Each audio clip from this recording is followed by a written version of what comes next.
তো এটা ছিল আমাদের দীঘাতে শেষ সকাল। 3 দিনটা চোখের নিমেষে কিভাবে কেটে গেল আমরা বুঝতেও পারলাম না। আজকে ছিল চতুর্থ দিন, যেদিনকে আমাদের বাড়ি ফিরতে হবে। হোটেল থেকে আমরা চলে এসেছিলাম বাস স্ট্যান্ডে, সেখানে দাঁড়িয়ে খেয়ে নিয়েছিলাম একটু চা, আর তার সাথে আমি খেয়ে নিয়েছিলাম ডিম টোস্ট।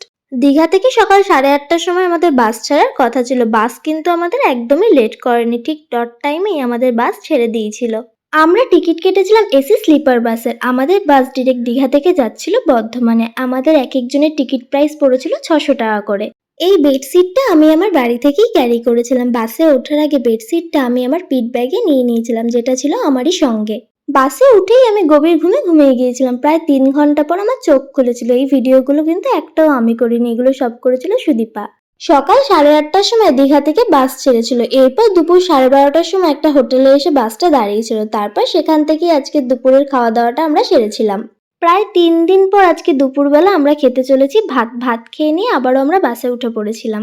শাইনি আমাদের সাথে বর্ধমান পর্যন্ত আসেনি, ও মাঝখানেই নেমে গিয়েছিল। এরপর আমি আর সুদীপা বাস থেকে নেমে উঠে পড়েছিলাম টোটোয় আর চলে এলাম বাড়ি।